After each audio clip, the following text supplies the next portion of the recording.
નમસ્કાર, આપ જોઈ રહ્યા છો વીટીવી ન્યૂઝ। તમામ મહત્વપૂર્ણ સમાચારો સાથે હું છું અંકિત। મહત્વપૂર્ણ સમાચારથી બુલેટિનની શરૂઆત કરીએ। ભાવનગર જિલ્લા પોલીસની હપ્તાખોરીના પાપથી 3 લોકોના મોત થઈ ગયા છે। ભાવનગર જિલ્લા પોલીસ વડા નીતિશ પાંડેની નિષ્ક્રિયતાથી 3 લોકોનો ભોગ લેવાયો છે। ભાવનગરમાં નકલી વિદેશી દારૂના સેવનથી 3 લોકોના મોત થઈ ગયા છે। ઘોઘાના ખરકડી ગામે 20 લોકોને ઝેરી દારૂની અસર થઈ હતી, જેમાં 3 યુવકના મોત, જ્યારે અન્ય યુવકો હાલ હોસ્પિટલમાં સારવાર હેઠળ છે। ભાવનગર જિલ્લા પોલીસે હપ્તા ખાવાના બદલે કાર્યવાહી કરી હોત તો આ પ્રકારે દારૂકાંડ ન સર્જાયો હોત। દારૂ પીધા પછી યુવકોના મોત થતા જ પોલીસે બુટલેગરોને ઝડપી પાડ્યા છે। જિલ્લા પોલીસને બુટલેગરની જાણ હતી તો પહેલા જ કાર્યવાહી કેમ ન કરી તે સવાલ થઈ રહ્યો છે।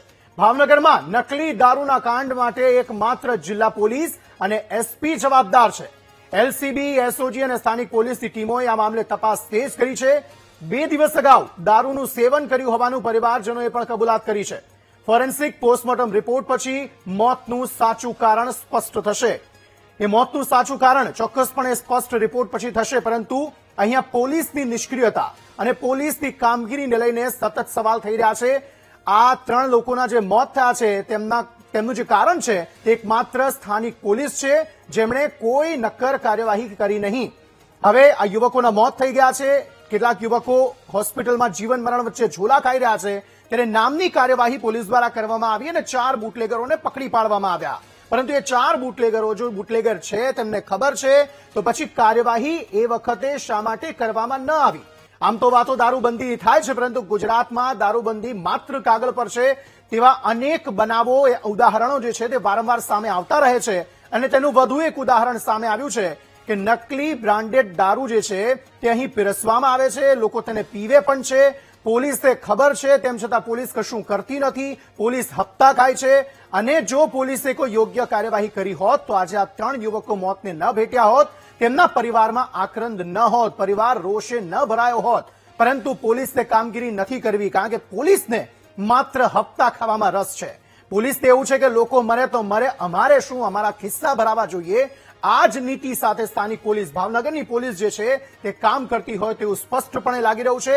આ 3 લોકોના મોતના જવાબદાર કોણ તે સવાલ ચોક્કસપણે થઈ રહ્યો છે। શું સ્થાનિક પોલીસ કે પછી શું એસપી, એલસીબી, એસઓજી, પોલીસની ટીમે હવે તપાસ તેજ કરી છે? પરંતુ એકચ્યુઅલી જ્યારે તપાસ કરવાની હતી, એકચ્યુઅલી જ્યારે કાર્યવાહી કરવાની હતી ત્યારે કાર્યવાહી ન થઈ અને તેના કારણે આ યુવકો, આ આધેડ વ્યક્તિઓ અત્યારે હોસ્પિટલના બિછાને પડ્યા છે અને 3 લોકોએ પોતાનો જીવ ગુમાવવાનો વારો આવ્યો છે।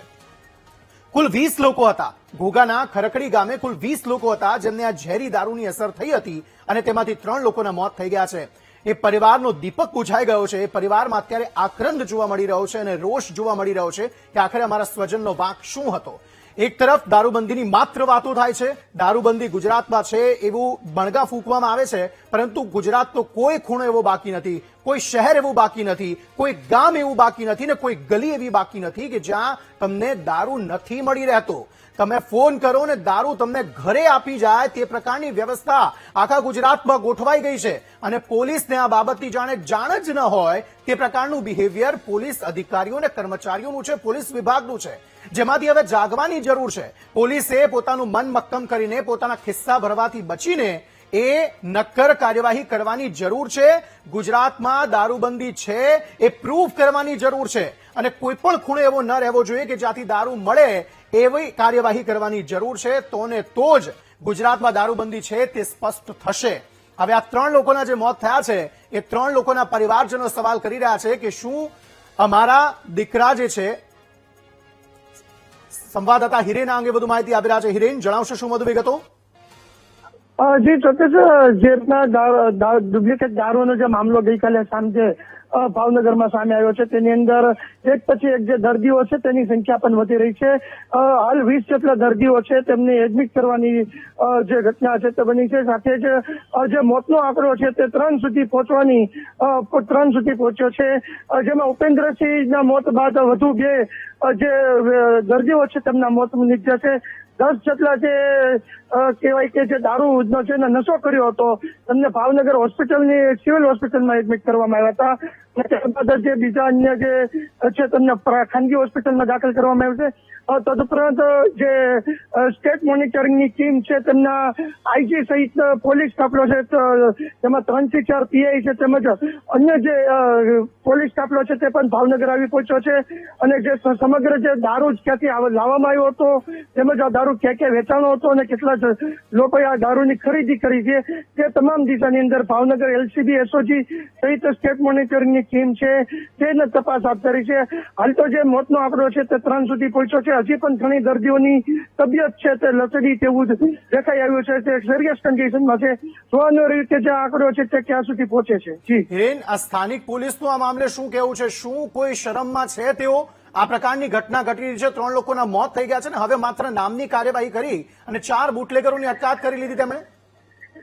જે ચોક્કસ કહી શકાય તો કે ભાવનગર જે સ્થાનિક પોલીસ છે તે ક્યાંક ને ક્યાંક પોતાની જે સમગ્ર વિગત છે તે પૂર્ણ રીતે મીડિયા સમક્ષ પણ નથી આપી રહ્યા.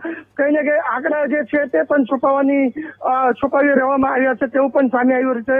કારણ કે બહુ મોટું કન્સાઇનમેન્ટ છે તે સૂત્ર એવું જણાવે છે કે મધ્યપ્રદેશ તરફથી આવ્યું હોય ને અનેક જગ્યાએ જે બુટલેગરો છે તેમના દ્વારા લેવામાં આવ્યું હોય ને વેચાણ પણ થયું હોય.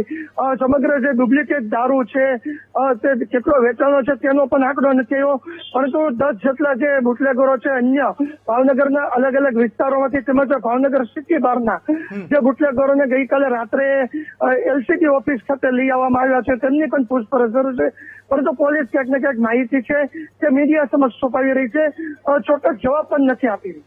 હિરેન, હવે આ જે પરિવારજનો છે તેમના શું આક્ષેપ છે? તે કેટલા રોષિત જોવા મળી રહ્યા છે આ મામલાને લઈને? જે ચોક્કસ જે પરિવાર છે તેમના આક્ષેપો છે કે જે ડુપ્લિકેટ દારૂ છે તે વેચાઈ રહ્યો હતો. જે અગાઉ પણ ભાવનગરમાં ડુપ્લિકેટ દારૂનું આખું કારખાનું છે તે ઝડપી લેવામાં આવ્યું હતું. અગાઉ પણ આવી ઘટનાઓ સામે આવી હતી, તેમ છતાંય પણ પોલીસ છે તે ક્યાંક ને ક્યાંક આમાં નિષ્ક્રિય સાબિત થઈ છે, જેના કારણે હાલ જે ઘટના છે તે ભાવનગરમાં સામે આવી છે, જેના ભોગ ખાસ કરીને યુવાનો બન્યા છે. કારણ કે આની અંદર જે એડમિટ કરેલા જે યુવાનો છે તેની અંદર મોટા પ્રમાણમાં 20 થી 25 વર્ષની આસપાસના જે યુવાનો છે તે આની અંદર ભોગ બન્યા હોય તેવું પણ સૂત્ર પાસેથી હાલમાં જાણવા મળી રહ્યું છે. પરિવારના આક્ષેપ છે કે પોલીસની જે બેદરકારી હોય છે કામગીરીને તેને લઈને આ ઘટના છે તે બની છે. જી હિરેન, આભાર સમગ્ર માહિતી આપવા માટે.